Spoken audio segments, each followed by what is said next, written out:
முதல் பேச்சாளர் நமது மேடையை அலங்கரிக்க வருகிறார். கேரளாவைச் சேர்ந்த மணிகண்டன் சார் அவர்கள் வருகிறார்கள். இரண்டாவது திருமணம் யாருக்கு அப்படிங்கிற தலைப்புல பேச வர்றாங்க. நம்மளுடைய இந்த குபேர கலச அறக்கட்டளையின் கருத்தரங்கத்தை ஒளிபரப்பு செய்யக்கூடிய கரூர் ஆன்லைன் டிவி மற்றும் இதை பார்க்கக்கூடிய ஜோதிடர்கள், நண்பர்கள், ஆர்வலர்கள் அனைவருக்கும் நன்றியை தெரிவித்துக் கொண்டு இனிதே ஆரம்பிக்கிறது. சார் அவர்களை வருக வருக என வரவேற்கிறோம்.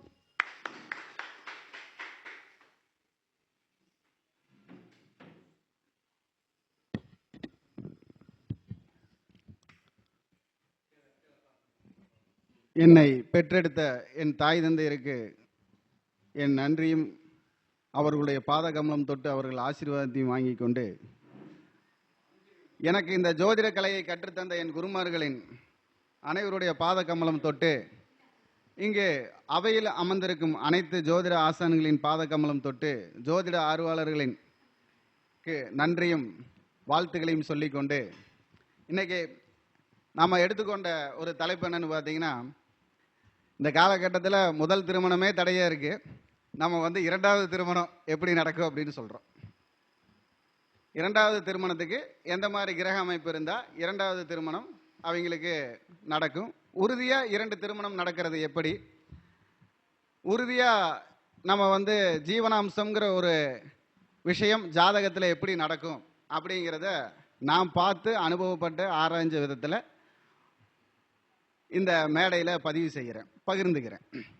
நீங்கள் பார்த்தீங்கன்னா, அதாவது இரண்டு திருமண அமைப்பு அப்படிங்கிறது ஒரு ஜாதகத்தில் ஒவ்வொருத்தருக்கு 25 வயசுலேயே நடக்கும், ஒவ்வொருத்தருக்கு 55 வயசில் நடக்கும், ஒவ்வொருத்தருக்கு 35 வயசில் நடக்கும், ஒவ்வொருத்தருக்கு 75 வயசில் கூட நடக்கும். ஏன்னா இந்த காலகட்டத்தில் நிறைய பேர் நீங்கள் பேப்பர்ல எல்லாம் பார்த்துருக்கலாம், 80 வயசில் ரெண்டாவது கல்யாணம் பண்ணார், 75 வயசில் பண்ணார், 96 வயசில் பண்ணினார். அந்த மாதிரி நிறைய விஷயங்கள் ஜாதகம் செயல்படாமல் நடக்காது, ஜாதகம் செயல்படாமல் நடக்காது.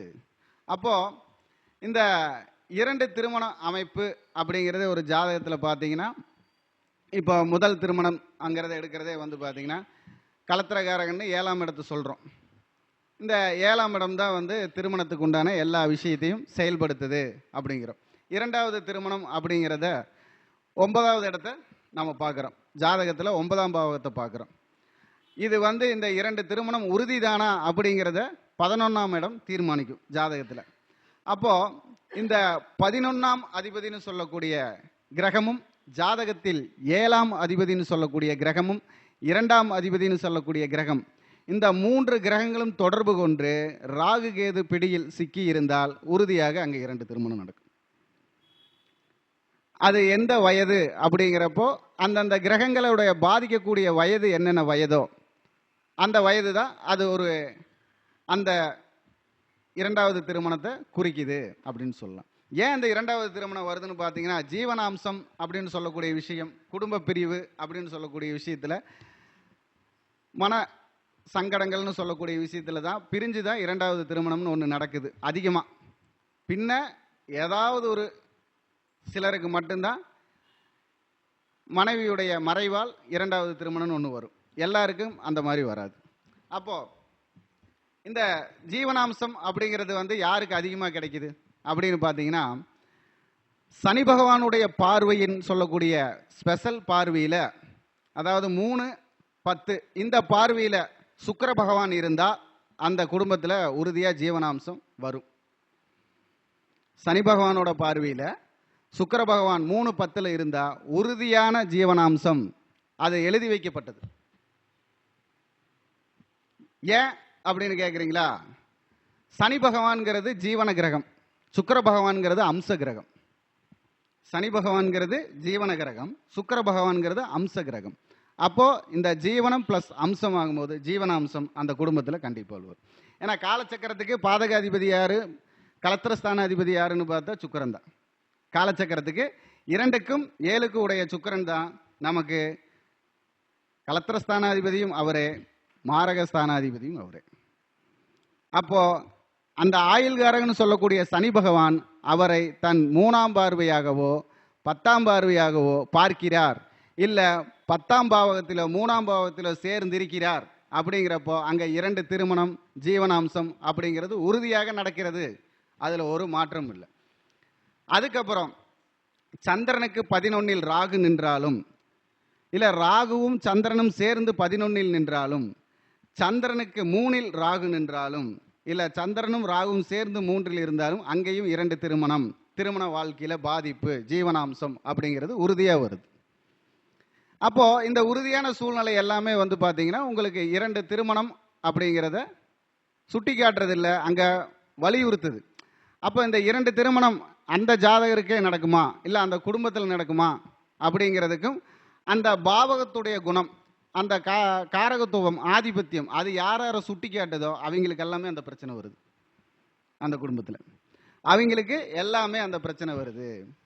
அப்போது இப்போ நமக்கு 2 திருமணம் ஒரு ஜாதகத்தில் நடக்குது அப்படின்னா அது எதனால் அப்படி, இப்போ அதாவது நம்ம ஒரு ஜாதகத்தில் பார்த்த விஷயத்த சொல்கிறோம். இப்போ ஒருத்தருக்கு வந்து பார்த்தீங்கன்னா 7ஆம் அதிபதியும் 3ஆம் அதிபதியும் 11ஆம் அதிபதியும், 7, 3, 11 இந்த 3 பேருமே போயிட்டு லக்னத்துக்கு 11ஆம் இடத்துல உட்காந்துருக்காங்க. அப்போ அது சனி பகவான், புதன் பகவான், குரு பகவான் 3 பேர் உட்காந்துருக்காங்க. அப்போ இந்த 3 பேரும் அந்த இடத்துல உட்காந்துருக்கிறப்ப என்ன ஆகுது, அந்த ஜாதகருக்கு பார்த்தீங்கன்னா குரு புதன்ல கல்யாணம் ஆகுது.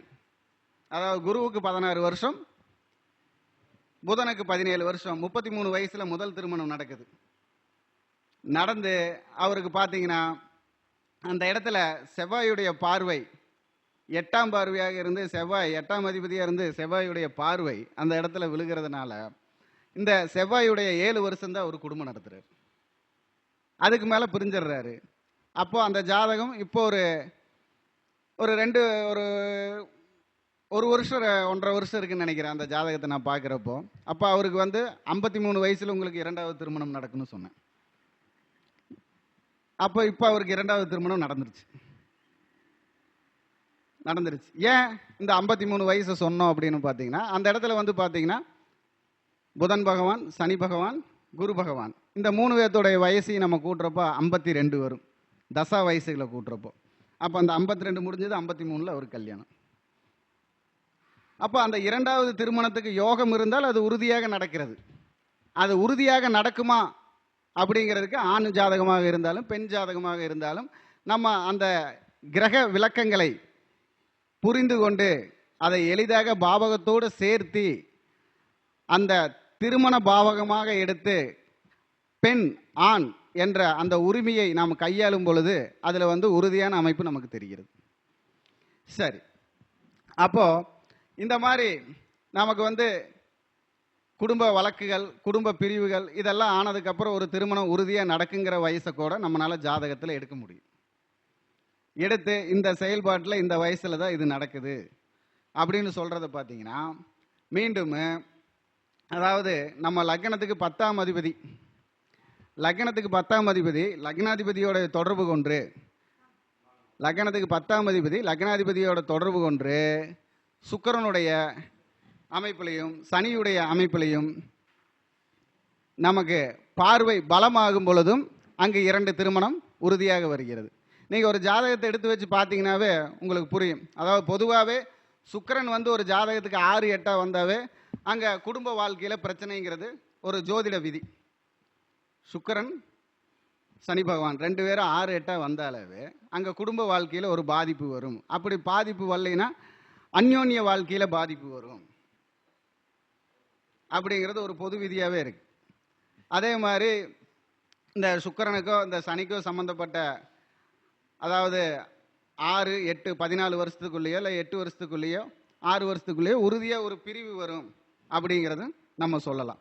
அப்படி பிரிவு வரலைன்னா குடும்ப சுக வாழ்க்கையில் அவங்களுக்கு ஒரு நல்ல ஒரு சந்தோஷம் இருக்காது, தாம்பத்திய ஜீவிதத்தில் சந்தோஷம் இருக்காது. அப்போ இந்த மாதிரி இணைவு இருக்கிறவங்களுக்கு, இந்த மாதிரி பார்வை இருக்கிறவங்களுக்கு, அதே மாதிரி சுக்கிர பகவான் சனி பகவானை 7ஆம் பார்வையாக பார்ப்பவர்களுக்கு, சுக்கிர பகவான் சனி பகவானை 7ஆம் பார்வையாக பார்த்தாலும் அங்கு 2 திருமண வாய்ப்பு உறுதியாகிறது. அப்போது 2 திருமணங்கிறது எப்படியெல்லாம் செயல்படுது, 2 திருமணம் இந்த அளவுக்கு எப்படியெல்லாம் ஒவ்வொருத்தரையும் செயல்படுத்துது அப்படிங்கிறது உறுதியாக வருங்கிறதுக்கு தான் நாம் இந்த விளக்கம் கொடுத்தது. அப்போ ஜீவனாம்ச கிரகம்ங்கிறத எடுத்துக்கிட்டிங்கன்னா, அதாவது சனி பகவானுக்கு 3-10 சுக்கிர பகவான் இருந்தால் உறுதியாக ஜீவனாம்சம் வாங்குறாங்க. அதே மாதிரி 11ஆம், அதாவது நம்ம லக்னத்துக்கு 11ஆம் பாவத்தில் ராகுவும் சந்திரனும் சேர்ந்து இருந்தாலும் சரி, லக்னத்துக்கு 3ஆம் பாவத்தில் ராகுவும் சந்திரனும் சேர்ந்து இருந்தாலும் சரி, அங்கு 2 திருமணம் உறுதியாக வருகிறது. ஜீவன பிரச்சனை கண்டிப்பாக நடக்குது. அப்போது நம்ம வந்து இப்போ ஒரு ஜாதகத்திலையும் நம்ம இதை பார்த்து உணர்ந்து பல ஜாதகத்துடைய விஷயத்தை தான் சொல்கிறோம். அதில் ஏதாவது இப்போ இந்த மாதிரி இருந்து பிரியலைன்னா அவங்க குடும்ப வாழ்க்கை கண்டிப்பாக சந்தோஷம் ரொம்ப கம்மியாக தான் இருக்கும். எதிலையும் ஒரு வெற்றி இல்லாத தன்மையும் தவிப்பும் இருக்கக்கூடிய சூழ்நிலையாக தான் இருக்கும். இதெல்லாம் வந்து அவங்க சொந்த ஜாதகத்தை வச்சு பார்த்தாலே தெரியும். இதை வந்து நம்ம ரொம்ப அதிகமாக தேடி பார்க்கணுன்ட்டு இல்லை. இந்த சனி பகவானுக்கும் சுக்கிர பகவானுக்குள்ள இடைவெளி, இந்த சனி பகவானுக்கும் ராகு பகவானுக்கும் கேது பகவானுக்கும் இடையில சனி பகவான் சிக்கி இருக்காரா, அதே மாதிரி கலத்திரகாரன்னு சொல்லக்கூடிய 7ஆம் அதிபதியும் நமக்கு 9ஆம் அதிபதியும் 11ஆம் அதிபதியும் தொடர்பு இருக்குதா, இந்த மாதிரி எல்லாம் தொடர்பு இருக்கிறப்போ கண்டிப்பாலும் 2 திருமணம் உறுதியாகிறது அப்படின்னு சொல்லி இந்த வாய்ப்பு கொடுத்த குபேர கலச அறக்கட்டளை நிறுவனர்களுக்கு என் நன்றியை தெரிவித்துக் கொண்டு மீண்டும் மீண்டும் குபேர கலச அறக்கட்டளை வானளாவிய உயரத்தை தொட வேண்டும் என்று இறைவனை பிரார்த்தித்துக் கொண்டு விடைபெறுகிறேன். எனது பெயர் குருமணிகண்டன். எனது ஊர் பாலக்காடு, கேரளா. எனது மொபைல் நம்பர் 8883515656 8835155656. சங்கமம் ஜோதிட அறக்கட்டளைன்னு பாலக்காட்டில் வச்சிருக்கேன். எனது பெயர் குருமணிகண்டன். வணக்கம். வாழ்க வளமுடன், வாழ்க வையகம்.